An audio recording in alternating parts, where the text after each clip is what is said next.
Hi guys, this is Colleen McCarthy from Martini Italian Bistro. A lot of you guys know me from the Rose Julep contest for Four Roses. I love creating cocktails, and in the spirit of Derby, since we're all under quarantine, I thought maybe I'd show you guys how to make a traditional mint julep and then maybe just throw a little spin on it with stuff that you guys have at home so you don't have to leave because we're in COVID-19. Wow. Okay, so the first thing we're going to do is we're going to start with Four Roses. If you have some Four Roses, it'd be great, but you can also use another bourbon. But you know, Four Roses makes probably the best mint julep. And I like using the Four Roses single barrel only because it's a little spicier and it has a little more heat on it, so we'll kind of cut the sweet when we make put the sugar into our cocktail. All right, so we're going to go 2 ounces of the Four Roses single barrel into a shaker, or you can do it in a regular glass or whatever. We're going to take some mint. Hopefully you guys have some fresh mint growing out there somewhere. Ask a neighbor, ask a friend, drive around the block. I'm sure you'll find it somewhere. But you're going to do about 5 to 8 good sized mint leaves, but you don't want to break them up, okay? So, God, they smell so good. Oh, I love spraying. Okay, so we're gonna put those mint leaves into our dry shaker. No ice in this shaker, guys. We're just gonna do everything dry, and then once we've combined everything in the shaker or the glass, then we're gonna shake it after that, okay? So I like to do my mint julep with lemon.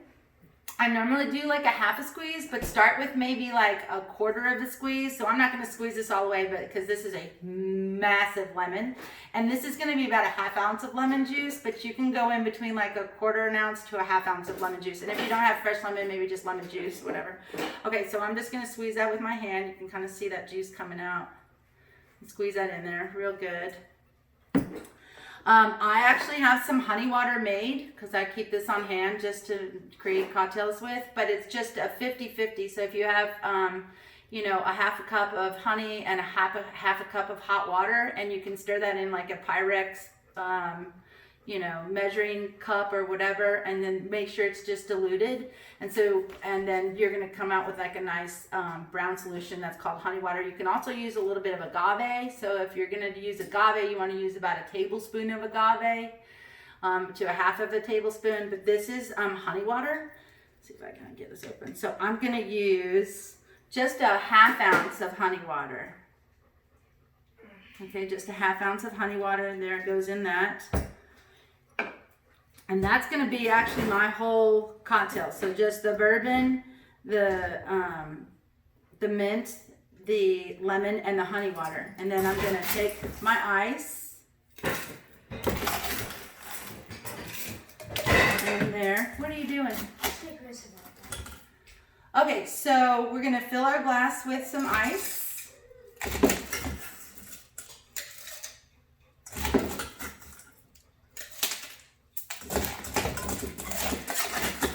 It doesn't have to be crushed ice. It can just be regular ice, but I'm going to use, I had an ice crusher, so why not? Okay, so then we have ice in our shaker, right? And I'm going to put just a little more ice in there just to get it nice and diluted. All right, so then we're going to take this, and then we're just going to shake this up. Like I said before, you don't want to break the mint up. It's already going to be expressed when you shake this cocktail. Right? Get some of your aggression out. Be like, why can't I go outside? All right.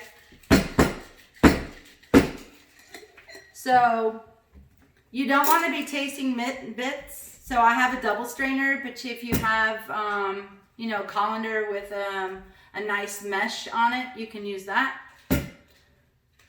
So I'm going to just do that over my glass. It's going to catch all my mint. It's going to go straight to the top. Doesn't that look delicious? I'm telling you what, this is so simple, but it's probably one of the best mint juleps you've ever had. It's not overly sweet. It doesn't have a lot of ingredients in it. Take a little bit of that really good, delicious mint, set that right on top, and there is your mint julep. Now, On a spin on it, you can always muddle some fresh strawberries on the bottom of the shaker before you put all the other ingredients in it to do a strawberry mint julep. But other than that, that's a classic mint julep, and I hope you guys enjoyed, and I hope to see you soon at Martini's.